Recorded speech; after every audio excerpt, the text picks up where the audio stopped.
And welcome back to another special edition of Trogly's Guitars. I'm really proud to present this one to you guys. I love it when I get true vintage stuff in because these guitars are something special. Obviously, this one has a modern replacement case for protection. As you're gonna see, this guitar needs it. 2, 3 with a lock, and 4 latches on this one. What can it be?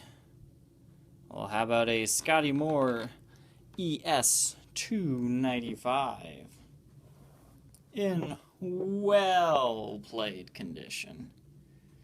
If you're looking for a mint condition one, I'm sorry, you'll have to find a different one. But if you're looking for one that's original where it counts and is decently playable, and most importantly, affordable, this is where you want to be. Alright, I've been contemplating not selling this one and just adding it to my collection forever here. And I still might do it, but I'm going to see if there's any interest with my followers here. As I said, this is about a 1953 model ES295. It has some significant wear, as well as a nasty headstock repair and a few repaired cracks. But all of the work is very professionally done in Indianapolis, Indiana. So, let's take a look at this guitar. It sounds like no other, and it'll definitely be a hard one to let go. Now, unfortunately, the headstock here had a terrible break at one point in time. It is a diagonal repair, as you can see there. And you're missing some of the inlays. However, usually I'm pretty scared with a headstock repaired guitar, but it may not look great, but feel-wise, I don't think this will ever give you any problems ever. It feels just as solid, if not even more solid, than it did from the factory. That's my opinion on the guitar. Yours may vary, but as a guy that's actually played it, that's what I'm telling you. The nut, I'm thinking this one might have been replaced.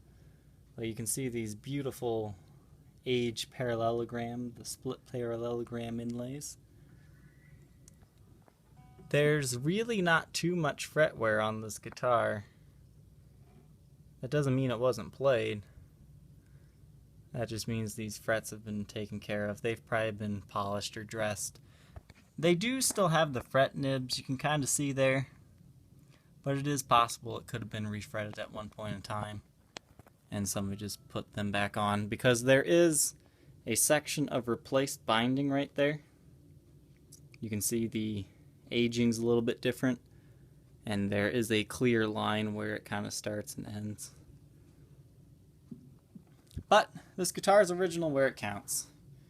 Now, original pots on the inside and the elusive P90s here, all original. They're unsoldered. They are a complete set, which is good because people like to strip these arch tops of their pickups. Now, you got some finish checking and scratching going on.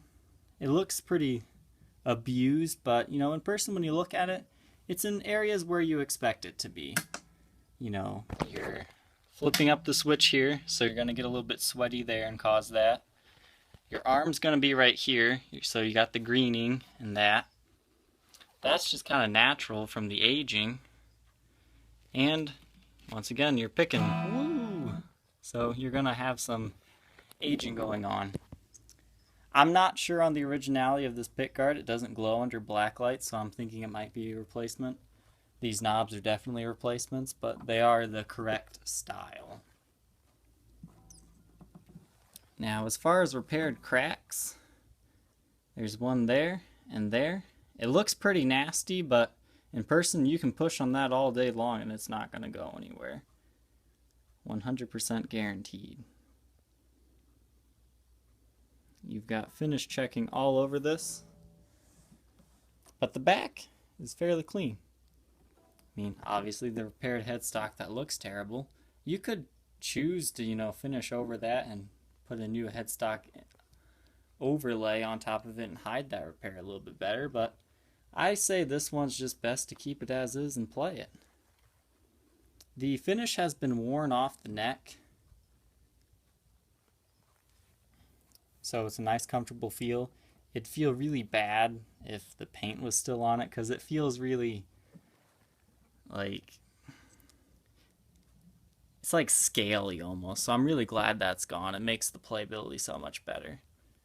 And of course you got your checking on the back, and you got some type of like cloth backing stuck on here.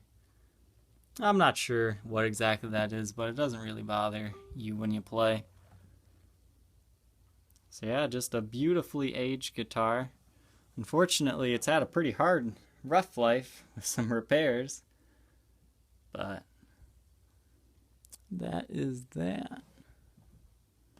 Looks like there's another repaired crack there.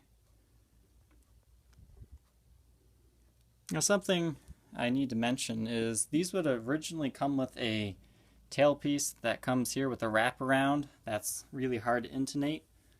This one has been given the Scotty Moore treatment, one of the players for Elvis, his guitarist. He basically had something like this of a setup on it. This is, the guy I bought it from said this conversion was done in the 60s, and this is from like a Gretsch or something like that. But it's a typical ABR1 style. It might actually be a Gibson one. I haven't actually taken it off yet to look at it. I forgot to do that. But overall, this guitar, it's a player. If you want to do jazz, it'll do jazz. If you want to do rockabilly, it does that very well. If you want to do rock, it'll do that as well. This is an all-around guitar, and it's incredibly beautiful, and I'll be very sorry to see this one go. You can always visit my Facebook page, facebook.com/Troglys, Troglys, where you can find my best price available shipped on this guitar to your door, as well as another place you can just message me and follow what else I might be selling. Thank you for watching.